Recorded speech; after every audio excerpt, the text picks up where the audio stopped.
impilo yakho utibhalela wena. You are the one who pens down how you want your life to be. My tongue is like a ready, lulwimi lwami lunjengeluthi lwekubhala lwalobhala ngebungcwithi. Ngiyayiva inenza. Meaning ukuthi utibhalela wena uthi likusasa lakho ufuna libe njani. You are the one who authors the outcome of your life. You are the one who authors the outcome of any situation you will encounter. Hallelujah. It does not depend on anybody else but yourself. Oh, hallelujah.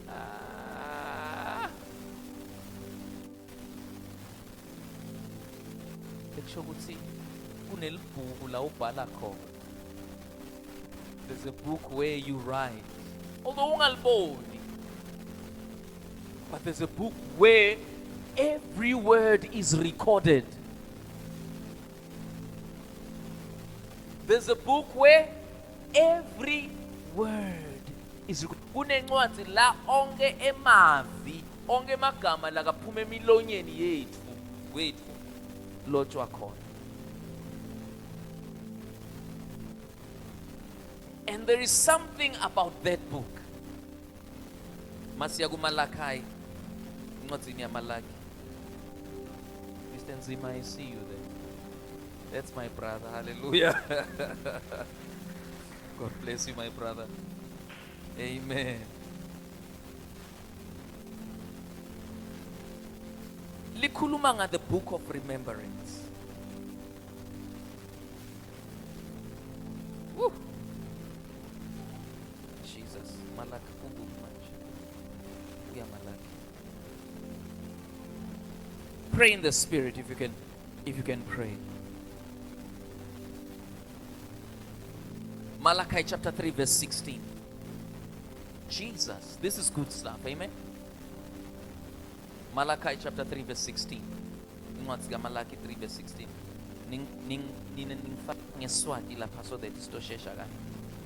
Then they that feared the Lord spoke often one to another, and the Lord hearkened and heard it, and a book of remembrance was written before him for them that feared the Lord, that thought upon his name.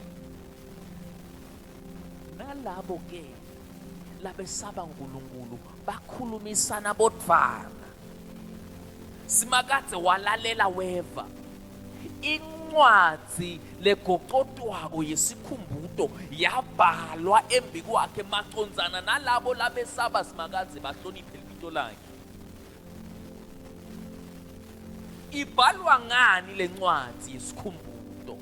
Ibhalwa ngelulwimi lwalolo saba uNkulunkulu.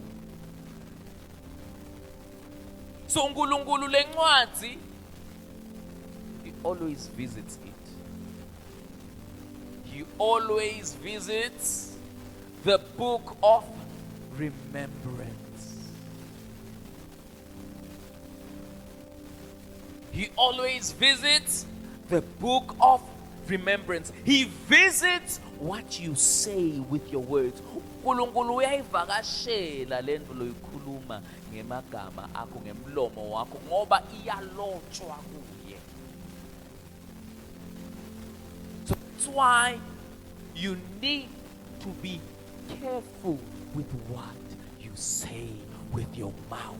Uyadzinga kucaphela lokho lokuphuma emlonyeni wakho. Hey wena siduphunga. Hey wena sidididi. I meaning my tongue, Psalm 45. I feel like Psalm 45. My tongue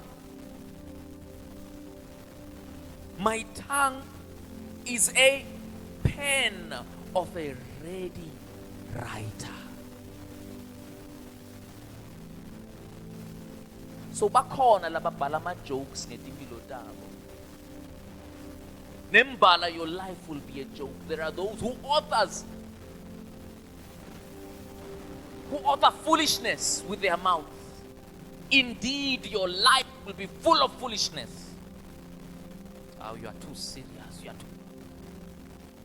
You are given power to change your life through your words. Unigetwe emandla ekunjinja impilo yakho ngani umlomo wakho. Lulwimi lwakho luyi-ball pen.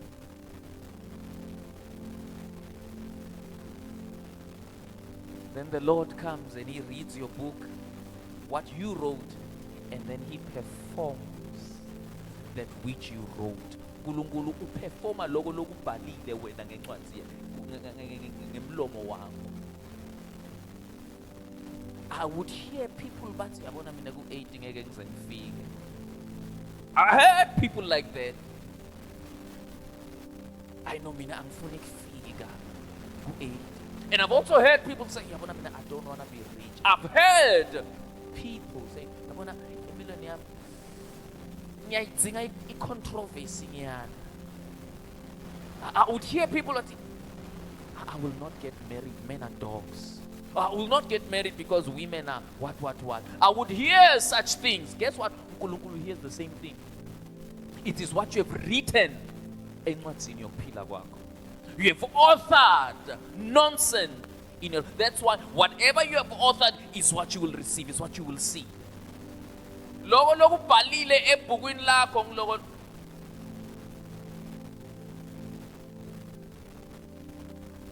ibhuku lagogo phanga. Ibhuku lagogo phanga.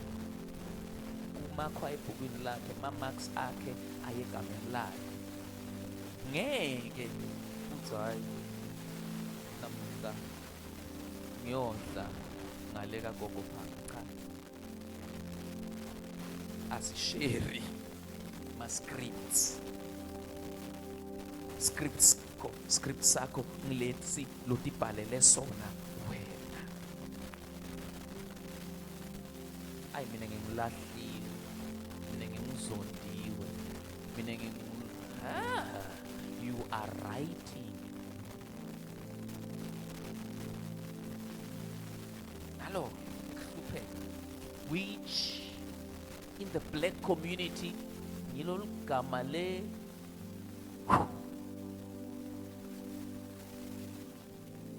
Siswati Bushansek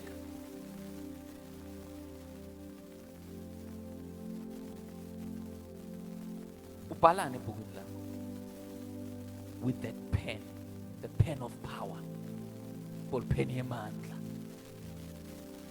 iball pen yomlilo.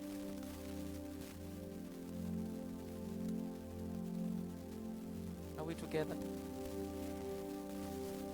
Ungajoki ngomlomo wakho. Ungajoki ngempilo yakho. Amen. So my tongue is like the pen of a ready writer. So lolulwimi is the instrument. The tongue is the instrument we use to communicate our thoughts and our feelings. So si communicate imicabango yethu nemizwa yethu ngani ngalolulwimi.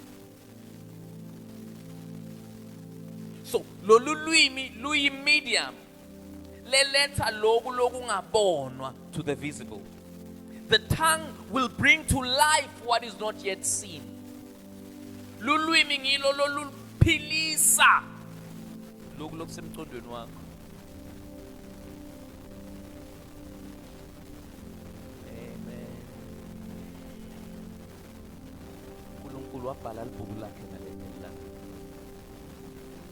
After he had a thought, what's it? Let there be light. Kubhaliwe encwadini.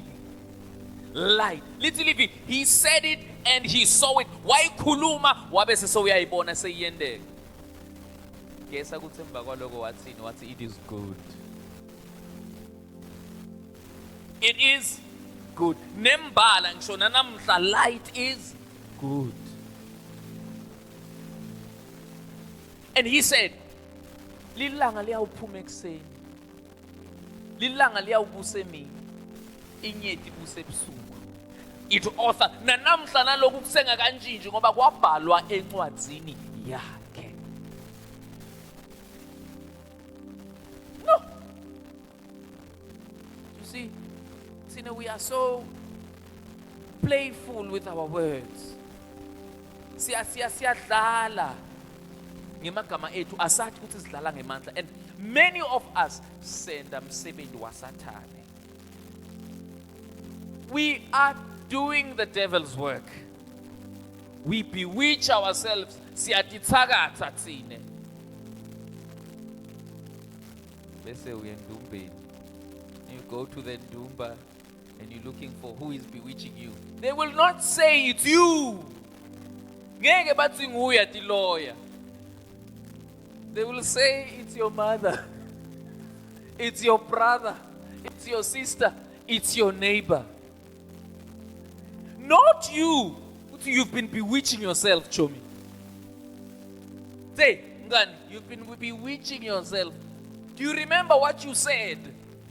The chickens have come home to roost. Tuyakhumbula ukuthi wathini? Nako-ke sekwenzeka.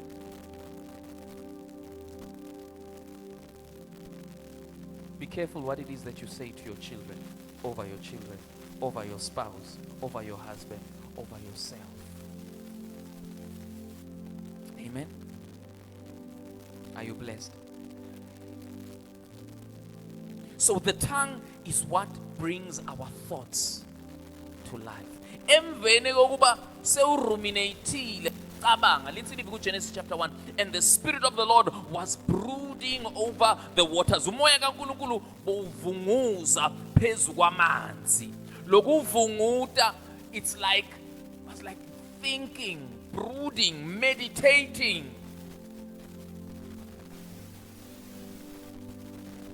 Woo. The Spirit didn't stop at brooding over the waters. Nkulunkulu akazange ayekela everything to thought. Akakayekeleli everything emcabangweni. He didn't conclude the matter at imagination. But God ended up speaking the entire universe into being. Nkulunkulu akakagcineli ekucabangeni nje into kuphela ekucabangeni ngendalo kuphela, kodwa uchubeke wenda njani wakhuluma. Wabhala. Lekusho ukuthi uNkulunkulu thinks before he says. Unfortunately emhlabeni kunebantu laba khuluma bangaka cabangi. Kunebantu laba khuluma bangaka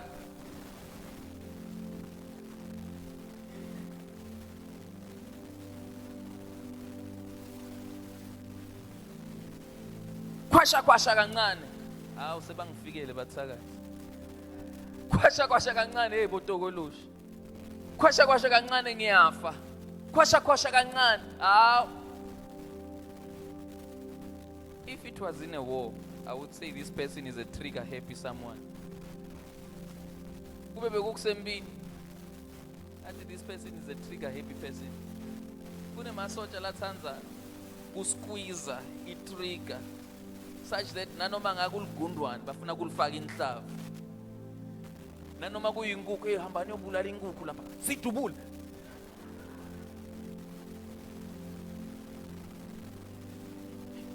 They just want to what?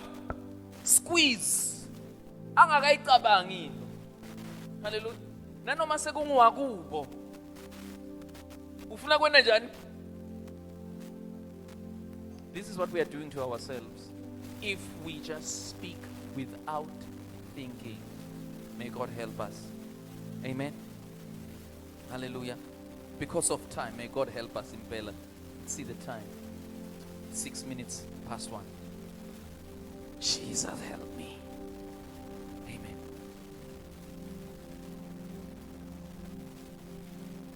So we have people who would even say, it was a mistake. the slippery of the tongue, or I was intoxicated, bengitsakile. Kwagcine kuphuma lawo my excuses laka reveala something lesiyithola evini. Lithi livi ku Matthew chapter 12 verse 34, out of the abundance of the heart the mouth will speak.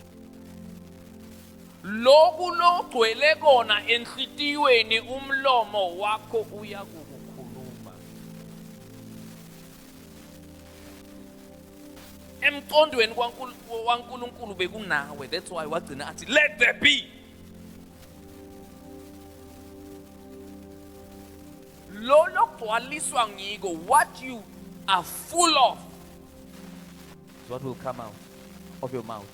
Ngiloko lo yokubhala encwadzini yokuphila kwakho. I wish someone would say amen. Luke chapter 6 verse 45. Asibone ngeSiswati quickly. Thank you guys at the back. Luke chapter 6 verse 45. A good man out of the good treasure of his heart brings forth that which is good, and an evil man out of the evil treasure of his heart brings forth that which is evil. For of the abundance of the heart his mouth will speak. Umuntu lolungile uveta lokulungile lokuphuma engungwini yenhlitiyo yakhe lenhle. Nemuntu lomubi uveta tintfo letimbi letivela enhlitiyweni yakhe lembi. Wonke umuntu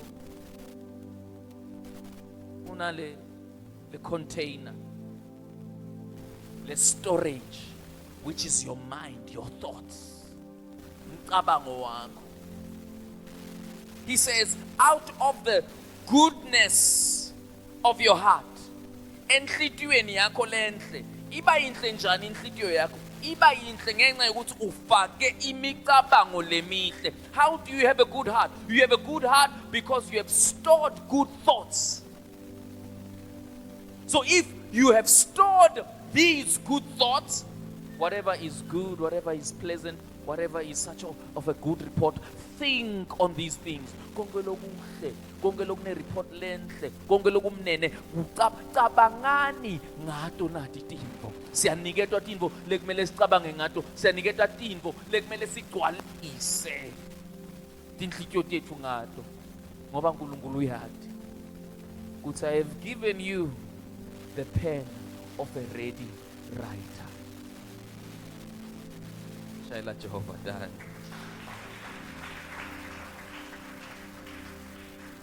Wendiwe ngomfanekiso, you were made in his image. Amen. Nemuntu lomubi, sani lomubi. Umubi man. Akukhulunywa istructure somuntu. Kukhulunywa ngenhlitiyo. Kunema yellow bone lamabi. Kunema dark chocolates lamabi. Nalamahle.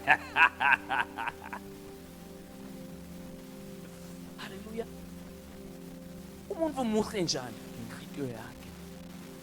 Umuntu mubi njani inhlitiyo yakhe. Hallelujah. Nemuntu lomubi uveta tintfo letimbi letivela kuphi enhlitiyweni yakhe lembi. Ngako umlomo wemuntu ukhuluma lokho lokugcwele enhlitiyweni yakhe. Umlomo wemuntu wena njani ukhuluma lokho lokwena njani lokuphuphumako enhlitiyweni yakhe.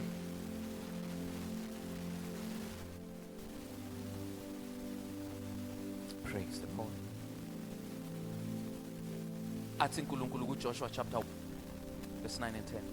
Joshua, you shall meditate on this book zindla ngale ncwadi, so that you may have good success.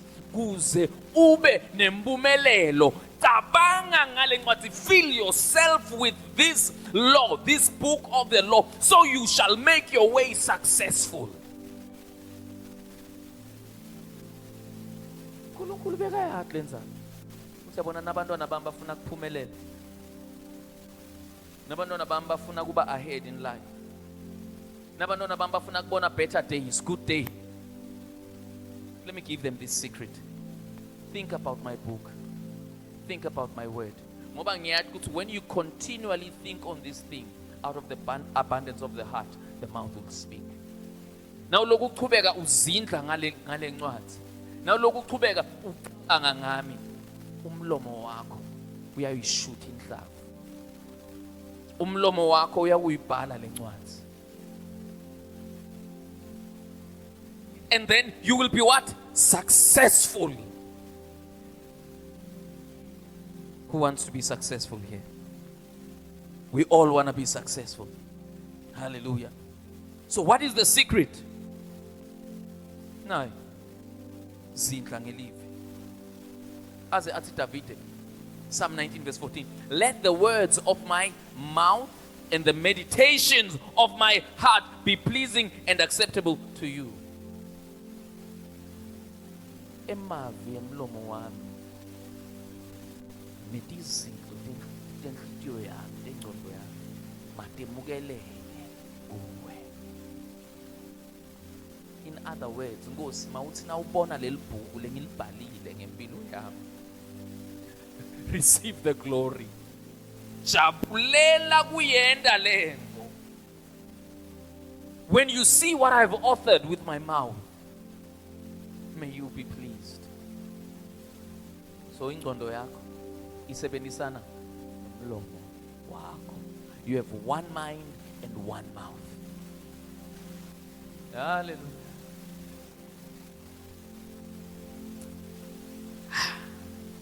2 Corinthians chapter 4 verse 13. Now Psalm 116 verse 10. Let's go to 2 Corinthians chapter 4 verse 13.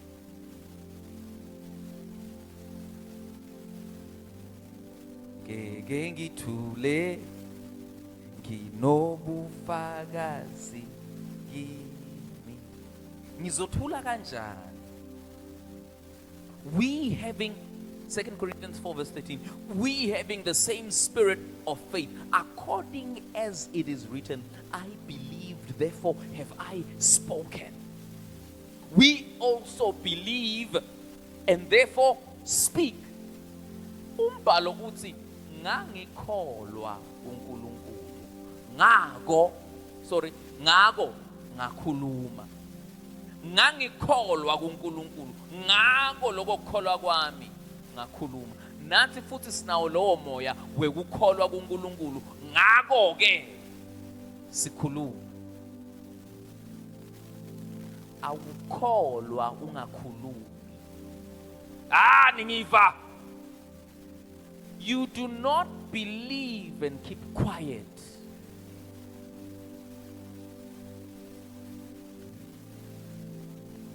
You do not say I have faith and keep quiet. You can't keep it to yourself. When you declare, that's when you are now working your faith out. Now khuluma usebenda lokukholwa kwakho. Ubhala le ncwadi. uNkulunkulu to wathi njani ungambhaleli incwadi. You believe, and after believing, what must you do? So, I believe I am healed. Therefore, I peleli lapho. I must then what? Speak. Hey, how are you feeling? Hey, utawulunga.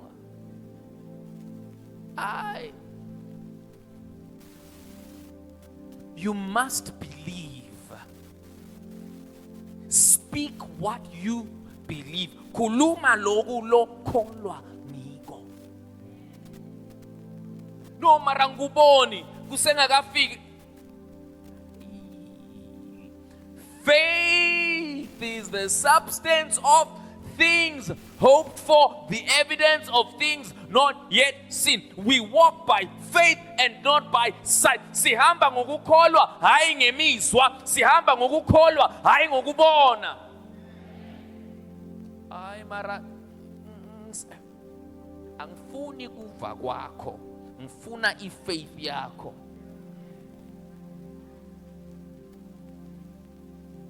I believe I'm rich. I believe I'm healthy, I'm well. I believe good things are happening in my life. Hey man. Ya yithi nabantu labamnyama. Vele ngeke siphumelele. Ukhulumela wena wedwa kuphela. That's what you believe. Ungangibali lapha. Hey mina nawe mngani wami vele sinemabhadi. Ay maravela.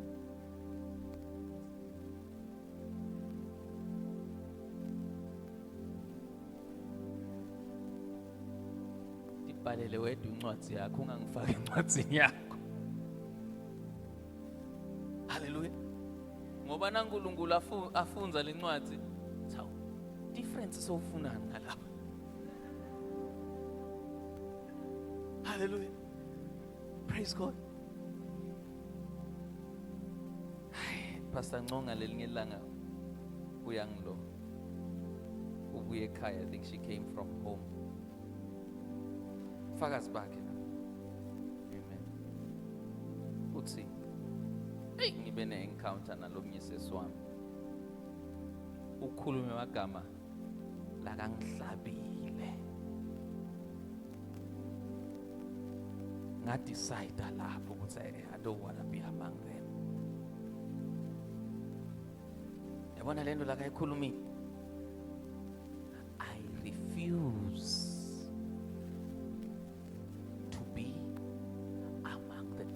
we don't share. Come quickly and share. Uzothula kanjani?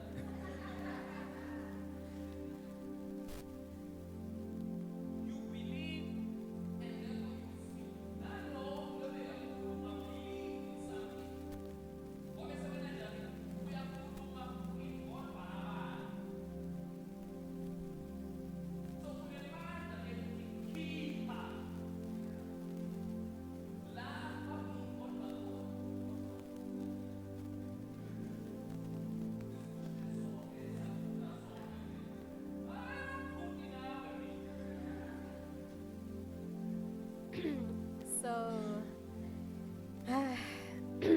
so niyati ke imindeni mayihlangene kuba banama dramas. So ke munye wabomalume ke bakhona, so ufuna kugibela emotweni and uyatibona naye ukuthi angeke akhona ukushayela ngoba utidlela izinto takhe. Sesiyangena ke thina sisifihla ikhiya. So dasibangela msindo ke hayi ikhiya tami. Drum. So eventually uchamuka lo munye wabosesi basemndenini nje uthi kithi uthi ngicela nimnikete isikhiya sakhe lo muntu atihambele ayodishayisela la ufuna kushayisa khona. And sithi thina no akanasithola utasithola naseka right. Then athi sesi ngicela nibinzeni ngoba nina nidota imoto yakhe. Ngeva le story singithi chimbi. Uthini siyadifanela nje thina sideta imoto asimnikeze imoto yakhe. Athi hayi asifani. Hayi asifani. So ngakhuluma lokho ngaze ngazofika nazi. Ngithi hayi asifani. Ngicela ukasifanisa. So ngempela a month into it ngabe ngithi asifani. Ashele Jehova tani. Kunebantu who wanna drag you into their predicament. Lokho ngubona esikoleni. Ufika utobuka emngani utholeni. Asifeyile sonke angijabulile ngoba sifeyile sonke. Uphase njani wena? Uphase njani? Uphase njani wena? Hayi ngabe sifeyile sonke. Ungangibali. Do not count me in with you in your predicaments. I refuse to be among you. Hayi asifeyile sonke, hayi asihluphekeni sonke. See, lo muntu lokhuluma so uyabelieve. And then uyakhuluma ubhala incwadi unibhalela nonke. It's like wonke umuntu usurrender ipen yakhe athi emngane ngibhalele. Hey nami ngibhalele. Nami ngibhalele. Athi ngibhala kuhlupheka ngibhala kufaila. Kithi sonke la so that sobe kanjani? Sto fail. Cisha. Raba eraser thatha libhuku lakho. Hluthula. Uthi hayi mine. I know my story. Nami I have my own faith. Nami I believe and therefore I will speak. Shilo says Romia. Ushilo says Romia. Khona la. Athi ngeke. Yasebenta mina. Ufakeni la kimi wena. Ufuna ngihlale phansi? Angihlali. Hayi hlala. Hlupheka gula iTB yami ngidla amaphilisi ami hayithi neve uvela umunye Dr. Bill Winston was sharing this athi bekahamba nababo wakhe ya driver ngalinye la athi eish my son yabona sengina 60 phephe mathambo misipha yami isebenzi kahle TB flu high blood that's my son now utoyithola lena ungaze ufike kule age yami ngoba isengadini yethu ithina wa family hey son ngoba iyathi revelation athi hey dad papa hayi mine wacabana nemuntu lomdzala wathi sekayomdrop ekhaya bangasakhulumisani ngenxa yekuthini wale sipho wale ianswer le wrong ebhukwini lakhe.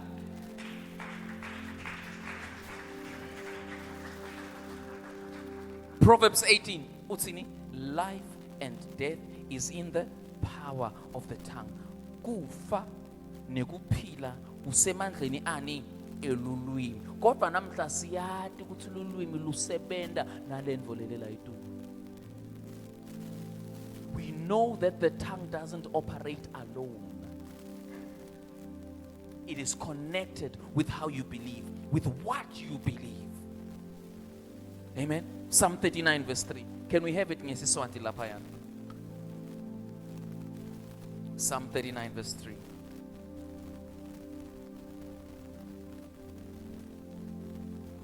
My heart was hot within me while I was musing, the fire burned. Then spake I with my tongue. Inhlitiyo yami yavutha, yashisa ngekhatsi kwami. Ngisacabanga ngizindla ngaloko. Kwaphembeka umlilo kimi, ngadzimate ngakhuluma. Out of the abundance of your heart, the mouth will what? Speak. For today, we will continue in the next week. So friends, there's a book in front of you that you are busy authoring, that you are coloring in, you are shading in. Lamandla uniwe wona nguNkulunkulu to do that. You are busy designing your life. Uyatidesignela wena impilo yakho. And God has given you the power of the tongue. many of letintfo lesingatifuni, we find ourselves encountering them not because of anything else other than our tongues. Hallelujah.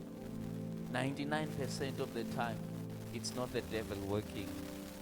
It's us allowing the devil. It's us putting the devil in our story. Needs. Uyabona na ubhala indzaba. Story losibukela TV sibhaliwe. Onke lama characters lowabukelako, lowabonako abhaliwe. Kuna Jack, kuna James. James utawenda lo. Julia utawenda lo. They are characters. Hallelujah. Nathi kule ncwadi lesiyibhalayo si include Satan. Na Satan utawudlala part in my life. Because we are not aware of logo lesikukhuluma. We are not aware. Siyadlala ngemagama. Siyadlala ngemavi ethu. Athi David esengcina.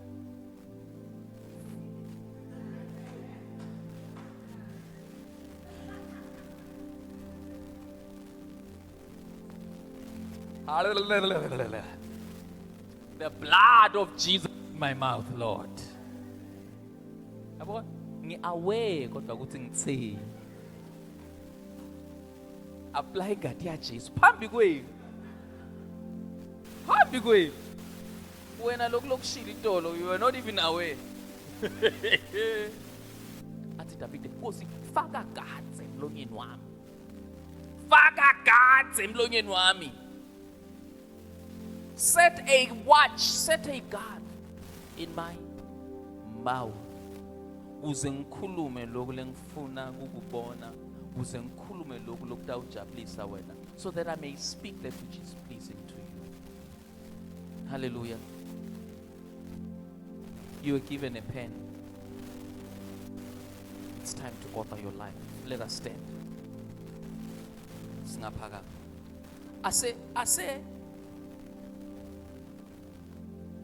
Ase uyibhale kabusha impilo yakho.